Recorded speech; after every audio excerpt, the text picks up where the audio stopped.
اس programme میں چند ایک خطوط بھی شامل کرتے ہیں۔ یہ خط ہمیں لکھا ہے جناب قاضی گوہر حمید خان، یہ گاؤں جھنگی قاضیاں ڈاخانہ جھنگی۔ تو قاضی صاحب تحریر فرماتے ہیں کہ ڈاکٹر صاحب مزاج امید ہے کہ بخیریت ہوں گے، اور اس وقت آپ ملک کے کسانوں کی جو خدمت کر رہے ہیں وہ قابل ستائش ہے، اور میں آپ کے لیے دعا گو ہوں کہ اللہ رب العزت آپ کو عمر خضر عطا فرمائے۔ اللہ اکبر۔ قاضی صاحب اللہ تعالیٰ آپ کو سلامت رکھے، آپ کو طویل عمر عطا فرمائے۔ اور لکھتے ہیں کہ گزارش ہے کہ میں گولڈن مرغیوں کا گھریلو پولٹری فارم شروع کرنا چاہتا ہوں، جس میں 200 مرغیاں رکھنے کا پروگرام ہے۔ یہ گھریلو تو نہ ہوئی نا، یہ تو پولٹری۔ اگر 200 مرغیاں رکھنی ہیں تو یہ کمرشل پولٹری فارمنگ میں آ جائے گا۔ ایک ہوتا ہے بیک یارڈ پولٹری فارم، جو گھر میں گھریلو سطح پہ وہ چند ایک مرغیاں 10 15 20 رکھ لیں، لیکن 200 مرغیوں کا کاروبار یہ ماشاءاللہ کرنا چاہتے ہیں۔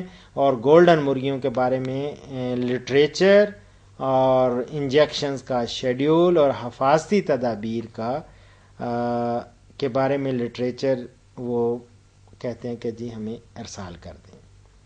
میرے پیارے بھائی قاضی صاحب، آپ کا میں مشکور ہوں کہ جو آپ نے جذبات کا ایسا، میں سمجھتا ہوں کہ ایسی زبردست دعا دی۔ اللہ تعالیٰ آپ کو سلامت رکھے، سب کسانوں کو سلامت رکھے، اور آپ کے کاروبار میں بھی برکت ڈالے۔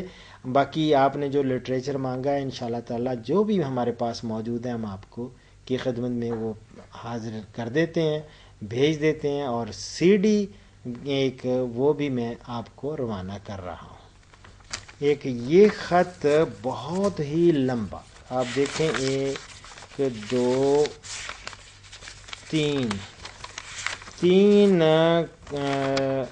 3 ہیں اس کے کاغذات، اور تینوں ہی بھرے ہیں، اور یہ خط لکھا ہی آیا ہے ہمیں فیصل آباد سمندری سے۔ یہ سمندری کا ایک چیک ہے جہاں سے خط لکھنے والے ہیں شاہد حسین علوی صاحب۔ الاوان پولٹری فارم لیئرز کا ان کا کاروبار ہے، اور انہوں نے بہت زبردست قسم کی لفاظی، اور میں سمجھتا ہوں کہ یہ کوئی افسانہ نویس بھی ہیں، اور بہت پیارا ان کی تحریر، اور ان کی کتابت بھی بڑی زبردست لاجواب ہے۔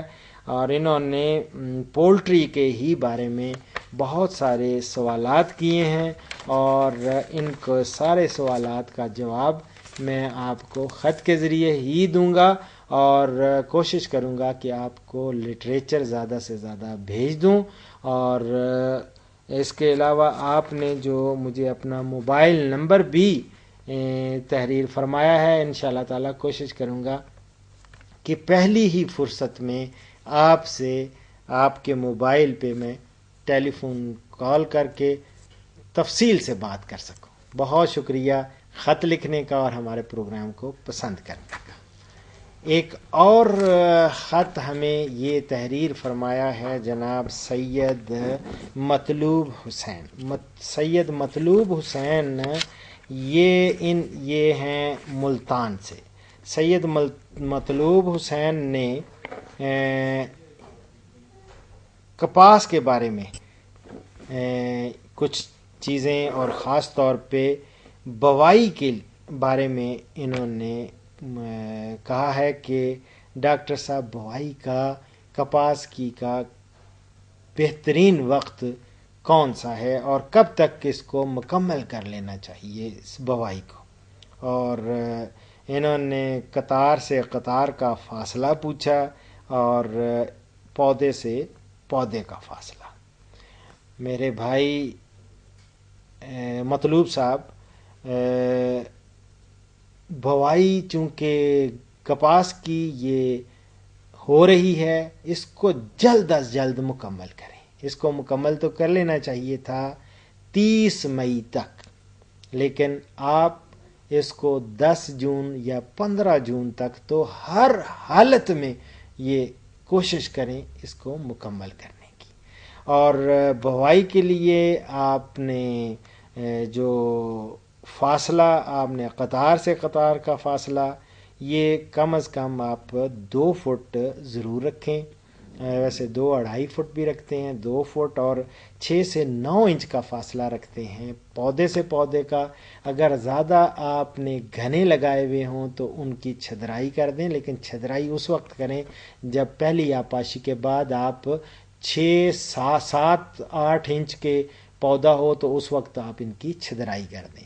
اگر کسی جگہ کسی ایک لائن میں اگر ناغے زیادہ ہوں تو دوسری اس کے ساتھ والی لائن میں زیادہ ناغے نہ رکھیں، اس میں زیادہ چھدرائی نہ کریں، وہاں پودوں کی تعداد زیادہ رکھیں تاکہ ہم پوری مجموعی طور پر فی ایکڑ پودوں کی تعداد وہ ہمارے زرعی سائنسدان کہتے ہیں کہ 23,000 سے 25,000 فی ایکڑ ہونی چاہیے. یہ لازمی رکھیں، اس سے آپ دیکھیں گے آپ بھرپور فائدہ اٹھائیں گے. اور اس کے ساتھ انہوں نے ڈھیر ساری دعائیں لکھی ہیں اور کچھ لٹریچر مانگا ہے. میں آپ کی دعاؤں کا مشکور اور ہر وقت طلبگار رہتا ہوں، طالب دعا بھی ہوں اور دعا گو بھی ہوں. آپ اپنا خیال رکھیں، اپنے کھیت کھلیان کا خیال رکھیں، عزیز و اقارب کا خیال رکھیں. اور اسی کے ساتھ مجھے اجازت دیں چونکہ پروگرام کا وقت ختم ہوا چاہتا ہے. ڈاکٹر محمد اشرف صاحبزادہ پوری پروڈکشن ٹیم کے ساتھ آپ سے اجازت کا متمنی. فی امان اللہ.